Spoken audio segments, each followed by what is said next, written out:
మీలో మేడారంలో రీల్స్కి కానివ్వండి, లేకపోతే అసలు మేడారం సాంగ్ అంటేనే గుర్తొస్తుంది కదా, చిలకలాది గట్టు అనే సాంగ్ పాడినటువంటి సౌమ్య గారు మనతో ఉన్నారు. అసలు నిజంగా మేడారం అంటేనే మీ పాట గుర్తొస్తుందండి, అది అట్లా అసలు ఎట్లా క్రియేట్ చేశారు? అంటే అది పల్లెల్లో వాడుకునే జానపదం అన్నమాట. దాన్ని మేము ఏం చేసినామంటే ఈసారి సమస్య పాట చేద్దాము, ట్యూన్ బాగుంది కదా అని అనుకున్నాము.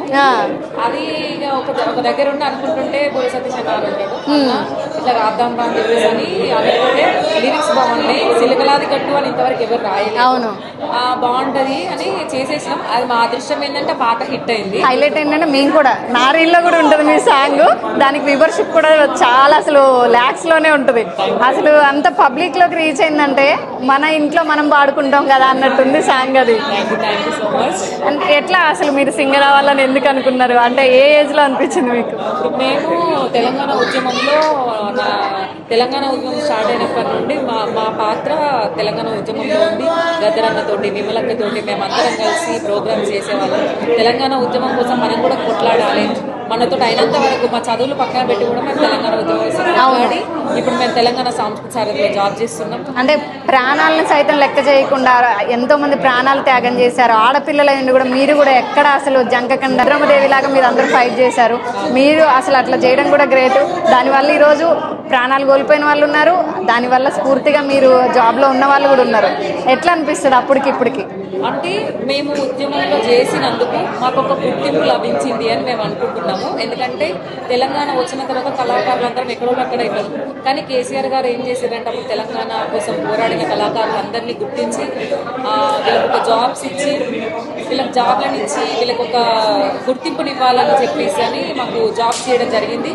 మాకు చాలా సంతోషంగా ఉంది. నెల నెలకు మేము శాలరీ కూడా తీసుకుంటాం. అంటే అప్పుడు అట్లా ప్రోగ్రామ్స్ చేసి ఇప్పుడు ఖాళీ ఉండే కళాకారులకు ఒక ఉపాధి దొరికింది అని మేము. అంటే అసలు నిజంగా కూడా ఉద్యమంలో కీలక పాత్ర పోషించింది ఖచ్చితంగా తెలంగాణ పాటలు. ఆ పాట ఆ ఊపు అనేది కూడా తెలంగాణని ముందుకు తీసుకెళ్ళింది. అప్పుడు మీరు కోరుకున్న తెలంగాణ ఇప్పుడు అలానే ఉందంటారా?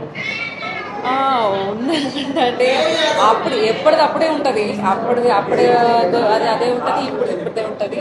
అది మనం ఏం చెప్పలేము, అంతే చూసుకుంటూ ఉండాలంటే. మీరు పాడిన ఆ చిలకలాది గట్టు సాంగ్ ఒక్కసారి మా వాళ్ళ కోసం. చిలకలాది గట్టు వల్ల సిన్ని మేడారం వల్ల సిగాలుగుతుందే తల్లి సమ్మన్నాగతే, హంసలాది గట్టు వల్ల ఆది మేడారం వల్ల ఆట పాటలలో మురిసే సారక్కాగతే, జారు జారు పండో జాతర పోదామప్పిస్తా, పేరుగల్లా వీరవరి తలని చూద్దామప్పిస్తా, సిలకలాది గట్టు వల్లో సిన్ని మేడారం వల్లో సిగాలుగుతుందే తల్లి సమ్మక్కగతే. చూసారా, మీరు పాడుతుంటేనే మొత్తం అందరు గ్యాదర్ అయిపోయారు. అంత బాగుందా సాంగ్ కానీ మీ వాయిస్ కానీ, అంటే మీ ఇంట్లో వాళ్ళ సపోర్ట్ కానివ్వండి, బయట అందరి సపోర్ట్ ఎలా ఉంటుంది మీకు? బాగుంటుంది. అప్పుడు నేను తెలంగాణ ఉద్యమంలో ఉన్నప్పుడు మా డాడీ సపోర్ట్ ఉండే, ఇప్పుడు నా పెళ్ళైన తర్వాత మా హస్బెండ్ సపోర్ట్, ఇప్పటివరకైతే చాలా బాగుంటుంది. అండ్ ముందు ఇంకేమైనా పాటలు రాబోతున్నాయి మీ నుంచి, వెయిట్ చేయొచ్చా మేము? సౌమ్యరాగం యూట్యూబ్ ఛానల్ ప్లస్ మేము కొత్తగా కాకపోకలు మొదలుపెట్టినాము.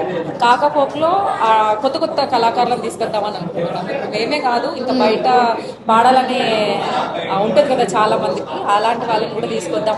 ఓన్లీ కాకపోకలో కొత్త కళాకారుల పాటలు మీకు వినిపించబోతున్నాము. సౌమ్యరాగంలో నా పాటలు వచ్చేస్తాయి. అంటే మీరు సింగర్గా బయటకు వచ్చినప్పుడు ఒక లేడీగా ఖచ్చితంగా ఎదుర్కొని ఉంటారు సమస్యలు.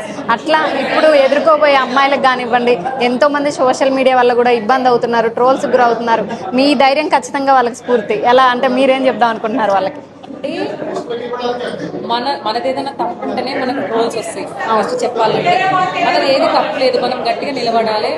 ఆడోళ్ళం అంటే మొగుళ్ళతో సమానం అన్నట్టే. ఇప్పుడు మేము మొగుళ్ళతో సమానంగా మేము పాటలు పాడుతున్నాం, అందరం అంతే.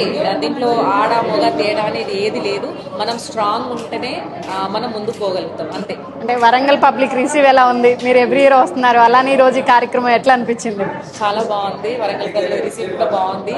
మన సుందర్ రాజ్ అన్న గారి ఆధ్వర్యంలో మేము ఇక్కడికి రావాలని మాకు చాలా సంతోషంగా ఉంది. అండ్ మీలాంటి వాళ్ళందరికీ కదా ఇక్కడ చిహ్నంగా కాళోజీ కళాక్షేత్రం కట్టారు. ఇక్కడ ప్రోగ్రామ్ జరగడం ఎలా ఉంది? హైదరాబాద్ లో మనకి రవీంద్ర భారతి ఎలాగో ఇక్కడ కాళోజీ కళాక్షేత్రం అలా, మీకు ఎలా ఉంది ఇక్కడ ఇలా నిలబడ్డాం? నేను అసలు ఫస్ట్ టైం అంటే వరంగల్లో ఇంత పెద్దది ఉందా అని కూడా నాకు తెలియదు. నేను ఇప్పుడు చూసినా అనుకుంటున్నా మేము బయట ఇక్కడ ఇంత పెద్ద ఇది భవనం ఉందా అని. కానీ ఇందులో ప్రోగ్రామ్ చేసిన కూడా మాకు చాలా గర్వంగా అనిపిస్తుంది. అంటే ఉద్యమంలో పాల్గొన్నారు, మీకు చిహ్నంగా కట్టిన ఇందులో ఇక్కడ నిలబడి గెస్ట్ గా వచ్చారు. నిజంగా కూడా గాడ్ ఈస్ గ్రేట్ కదా. నిజం, చాలా అంటే చాలా సంతోషం. Thank you. అలానే మా వరంగల్ ప్రజలకు కానివ్వండి, మా ఛానల్ సబ్స్క్రైబర్లకు ఏం చెప్దాం అనుకుంటున్నారు? ఏం లేదు, మీరు నా పాటలను అయితే ఎలా అయితే ఆదరిస్తున్నారో ఇంకా ముందు ముందు సౌమ్యరాజు యూట్యూబ్ ఛానల్ ఆదరిస్తారని మనస్ఫూర్తిగా కోరుకుంటున్నాను. అలానే ఇంకా మంచి మంచి పాటలు రావాలి, మా యువత ఖచ్చితంగా అందరూ కూడా డాన్స్ అలా ఊగిపోయేలా ఉండాలని మేము కూడా కోరుకుంటున్నాం. Thank you.